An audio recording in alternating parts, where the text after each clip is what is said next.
We're controlling the straits. We're putting the blockade back.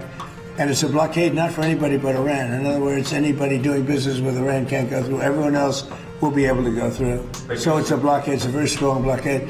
The blockade was probably more effective even than hitting them. But I think the combination is the thing that really does it. Yeah, I want to be reimbursed because we're protecting a very rich portion of the world. We're spending money. And so what we've done is we are going to be reimbursed for protection. We're protecting by the countries that we're helping.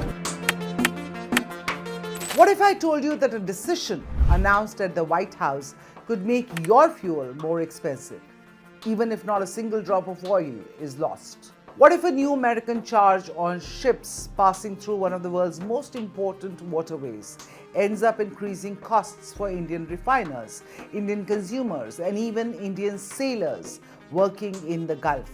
Because that's exactly the concern after US President Donald Trump made a dramatic announcement this week. A 20% charge on cargo moving through the Strait of Hormuz, the same waterway through which a massive chunk of India's oil and gas arrives. And it comes as the US-Iran conflict enters a dangerous new phase. So what exactly has Trump announced? Can the United States legally do this? And why should India care? Let's break all of that down.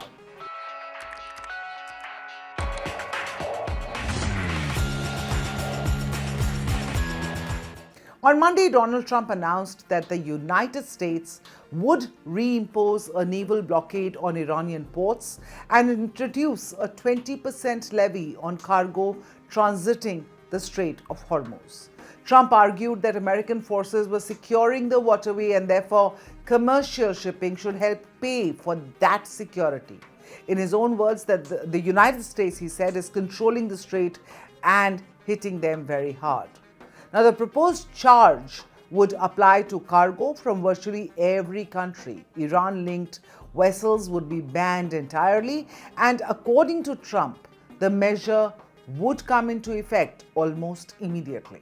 But the Strait of Hormuz isn't just another shipping lane. It's arguably the most important energy choke point on the planet, which means what happens here affects fuel prices everywhere, including India.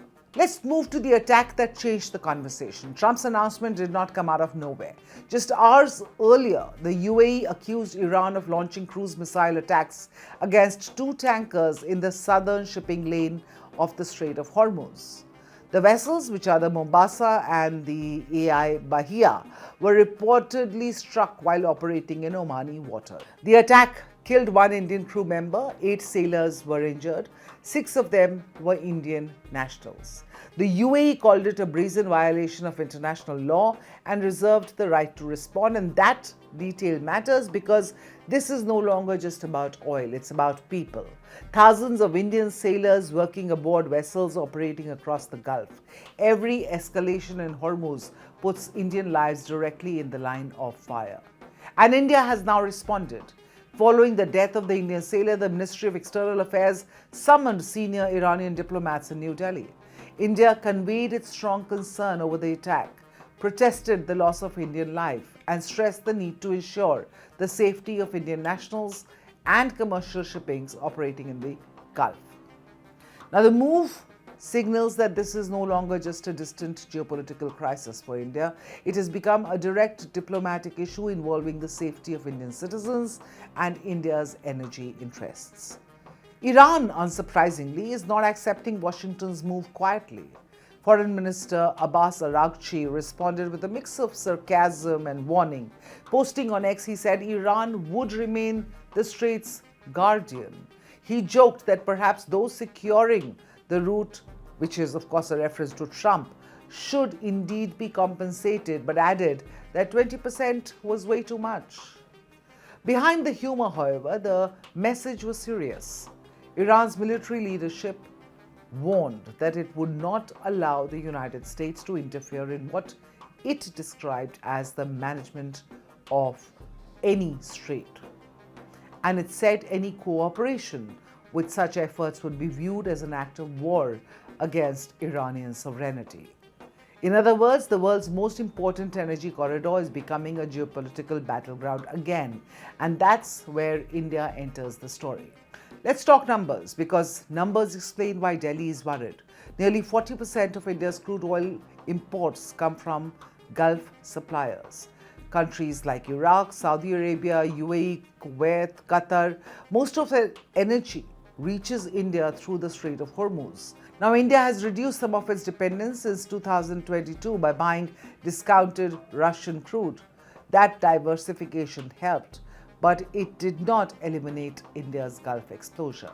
Far from it, actually. The Gulf remains central to India's energy security, which means any disruption in Hormuz quickly lands on India's doorstep. Even if no blockade happens, even if no tanker is sunk, costs can still rise, and that's already happened before.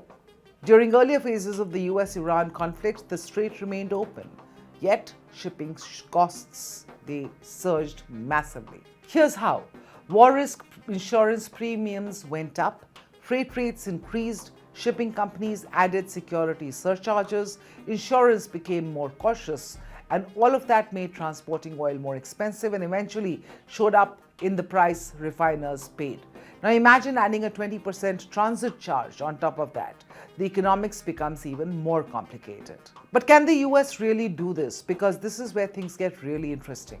Many legal experts are not convinced. The International Maritime Organization, the UN body which really regulates global shipping, it says that there is no legal basis for mandatory tolls on transit through an international strait.